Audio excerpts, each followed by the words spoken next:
Bom dia, boa tarde, boa noite, boa madrugada. Eu sou o Weber Caverna e vou começar aqui uma sequência de temas que podem ser úteis, poderão ser úteis, né? Numa futura prova agora do Enem ou de concursos, né? Na sua redação, mas também te ajuda a ficar mais atentas a questões de atualidades, tá ok? Enfim, vamos começar então falando sobre o primeiro tema. São vários temas que eu vou discutir. O nosso primeiro é esse aqui, tá? A elitização de acesso aos cursos de medicina no Brasil. É interessante falar que você fazer um curso de medicina é o sonho de muitos jovens, né? Serem médicos. Há muitos e muitos anos atrás, né? Por exemplo, na minha época que eu estava ainda estudando na faculdade, muitos colegas queriam ser médico. Eu nunca quis, mas, assim, muita gente se matava de estudar para ser médico. Será que a situação é a mesma ou alterou? Porque, por exemplo, eu virei professor de cursinho, hoje eu sou aposentado, mas como professor de cursinho, eu via aqueles meninos, aquelas meninas que queriam fazer medicina estudando feito condenado e focado estudando, sem contar que eles pagavam o cursinho, né? Então, além de ter uma ótima escola, eles vinham de escolas de elite, aqui no caso de Brasília, eles ainda faziam o cursinho. Claro que logo depois vieram algumas políticas afirmativas, né, política de cotas e tal, e aí tivemos cotas para aluno da escola pública e tal, mas de qualquer maneira esses também passaram a ter mais acesso à Universidade de Medicina, mas mesmo assim continuaram sendo muito poucos, né, comparado com aqueles que tinham mais oportunidades. Então, assim, vamos falar sobre esse tema. Bom, primeiro, a elitização de acesso aos cursos de medicina no Brasil. Bom, essa elitização significa dizer que só entram aqueles que são os melhores. Bom, não necessariamente os melhores, aqueles que conseguem estudar nas melhores escolas, terem os melhores, fazer os melhores cursos, né? Por exemplo, inglês, espanhol, etc. Quem teve ótimos cursinhos que puderam complementar, quem teve tutores para isso, quem tinha investimento. Até a maneira de alimentar, por exemplo, se uma pessoa ela levanta de manhã, tem um café da manhã legal, tudo certinho, ela vai para a escola ou de carro, ou numa van, alguma coisa que a leva, onde ela vai diminuir esse estresse, ele vai ter uma concorrência muito mais fácil do que aquele que teve que levantar cedo, que mal comeu, que teve que pegar um ônibus apertado. Então, assim, tem a questão também vamos dizer assim, da disponibilidade que um tem para poder estudar e o outro não teve. Então, as barreiras de estudo não foram iguais para todo mundo, né? É como diz George Orwell, né? Alguns são mais iguais, mas outros são mais iguais do que os outros. Ou seja, alguns são iguais, mas existem aqueles que são mais iguais do que os outros, ou seja, todo mundo é igual, né? Igual os porcos são iguais. Porém, os porcos levam vantagem aos outros animais porque eles dominam. Então, no livro A Revolução dos Bichos, né, George Orwell, ele mostra muito bem que todo mundo é igual, mas tem algumas pessoas que são mais iguais, quer dizer, tem mais benefício do que outras, mais ou menos isso. Então, é um fenômeno histórico e estrutural, tá? No Brasil sempre existiu isso, tá? Ele concentra esse acesso a essa profissão daqueles estudantes que têm melhor renda, que têm melhor condições de estudos, que normalmente são de escola particular. Então, tudo isso a gente tem que botar na balança, porque tá certo, o aluno da escola particular tem mais chance na hora da prova, tira até uma nota, às vezes melhor, às vezes consegue melhores resultados do que um que veio da escola pública, mas por quê? Porque ele teve mais chance, porque ele teve mais acesso à educação, enquanto outros estudaram na escola pública com todas as dificuldades, e eu fui professor da escola pública, eu sei, ela é muito honesta, mas ao mesmo tempo ela tem muitas deficiências. Na escola particular ela não tem.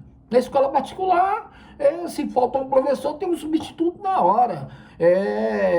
Não falta quadro, não falta PowerPoint, não falta nada, né? Eles têm toda a infraestrutura de apoio, ao passo que a escola do governo nem sempre é assim. Até ela tenta, mas não consegue. Então, esse é o ponto. E por fim, apesar de que ela vem enfrentando novas transformações atualmente, esse tipo de raciocínio, né? Mas principalmente porque tem mais escolas, né? Então, assim, apesar de que enfrentando transformações recentes devido à expansão de vagas, que está tendo mais vagas ainda, né? E isso vem gerando novas avaliações de ensinos, política de cotas, ainda assim tem um grupinho que se destaca em relação ao outro, não tem jeito. Todos são iguais, porém alguns são mais iguais do que os outros, né? Como eu disse, já dizia George Orwell. Quais são as origens e barreiras de acesso? Esse é outro ponto que a gente chama atenção. Eu listei aqui 3, tá? Perfil socioeconômico. Então, essa é um elemento, é um filtro, é uma barreira, tá? De modo geral, historicamente, a maioria dos estudantes que estão fazendo curso de medicina, matriculados, eles são de famílias abastadas, de alta renda. Você tem lá, por exemplo, 40 alunos, você vai encontrar 5, 6 que são mais pobres, o restante tudo é classe média alta para rico, né? Porque eles têm condições. Os outros, muitas vezes, estão lá, mas na marra, ou então pela cota, muitas vezes, algum programa do Estado ou da escola. Mas, de modo geral, não são eles que estão em maior número, tá? Outra coisa, quanto mais pobre, mais limitado o acesso. Sem contar a questão, a questão por exemplo, do racismo, que a gente percebe, não porque quer, mas ele acontece, né? A discriminação, quando você entra numa sala de 40 alunos de medicina, você encontra, sei lá, 38, 39 brancos e um negro, 2 negros, às vezes 3, e olha lá, tá? Então, assim, não que isso aí eles façam porque quer, mas acaba aparecendo isso daí. Tá? Infelizmente, é uma realidade. A outra, filtros do vestibular. Tá? Olha só, a alta nota de corte, ela já é um filtro. Tá? E a ocorrência acirrada exige anos de dedicação, que muitas vezes uma pessoa menos abastada não vai ter condições. Muitas vezes ela tem que trabalhar e estudar ao mesmo tempo, tem que ajudar em casa. Em compensação, aquele outro que teve toda a vantagem, que destacou, que as condições boas, que ele pode estudar, que ele pode fazer curso, que ele pode até comer, automaticamente isso se reflete muitas vezes na nota dele, que é melhor. Não necessariamente, mas quase sempre. Então, assim, altas notas de corte e a concorrência acirrada exige uma alta dedicação exclusiva dos estudantes. Quer dizer, independente de qualquer um, vai ter que ter muita dedicação. Agora, condição de todos ser igual? Ou são iguais? Não, não são. Então, essa condição aí é a condição inviável para jovens que precisam trabalhar durante a formação básica ou pré-vestibular. Então, primeiro que eu não vou nem... Se eu sou mais pobre, fora uma bolsa, um desconto legal, eu não vou conseguir nem fazer um cursinho. Eu vou terminar meu curso na escola, nos trancos e barrancos, e cursinho sem chance. Então, como é que eu vou concorrer com alguém já que tem tudo isso? Né? Por fim, cursos na rede privada, onde a oferta pública não atende a demanda, surge as faculdades privadas. Esse é outro problema. O curso de medicina na iniciativa pública é muito minguado. Aí então surge o quê? As iniciativas privadas, as escolas privadas de medicina. Aí você já aumenta um pouquinho. Mas assim, não é todo mundo que pode pagar essas escolas. Elas são caríssimas. Caríssimas. Então quem vive com salário mínimo, sem chance. Com 2, 3 salários mínimos ainda continua sem chance. Porque muitas vezes a prestação de uma faculdade dessa daí particular, ela é 6, 5, 6, 7, 8, 10, até 12 mil, talvez até mais, por mês. Como é que alguém que tem um pai, mãe, os irmãos, você, tá? Tem que comer, tem que vestir, tem que, enfim, fazer tudo que você faz outro de transporte e tal. Como é que você vai tirar 6, 7 mil do seu orçamento para bancar um e os outros todos e o restante vai embora? Você ganha 3, 4, 5, 6 salários mínimos, aí não tem condição de ter essa despesa, tá? Então, com mensalidades elevadas do ensino particular de medicina, manteve por muito tempo, tá? A exclusividade para classes abastadas, apesar de programas de financiamento estudantil. Então, assim, hoje nós temos alguns programas que conseguem levar uma pessoa que muitas vezes não tem condições para fazer esse curso, mas mesmo assim continua pouco. Ainda é pouco. Você entra nas faculdades particulares, ainda há predomínio de pessoas mais abastadas, pessoas que têm um pouquinho mais de recursos, tá? Então isso aí é um ponto que te chama atenção. Os impactos da expansão e judicialização desse dado. Então, ó, primeiro, proliferação de vagas.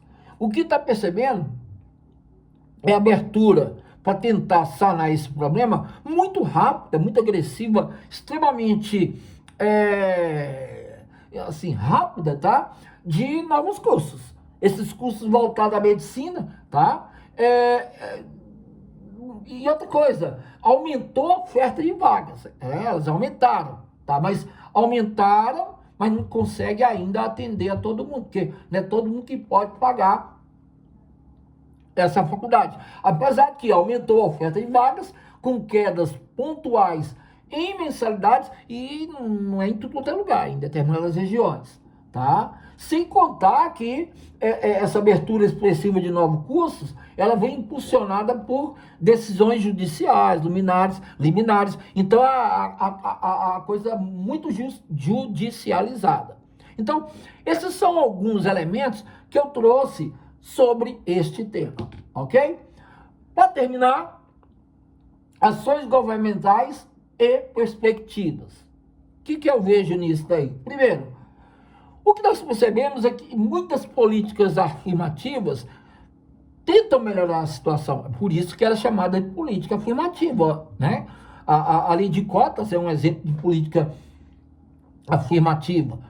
Cota para pessoa deficiente, cota para pessoa negra, cota, enfim, cota. A lei de cota nas universidades públicas reduziu parcialmente, tá, as barreiras raciais e sociais, vem diminuindo. E ela permitiu a entrada de pretos, pardos, indígenas, estudantes de escolas públicas no curso de medicina, o que praticamente antes era impossível de se ver. Hoje a gente já consegue ver. Ainda está muito aquém, mas já melhorou. Então isso é um ponto. Segundo ponto, a questão da fiscalização e controle.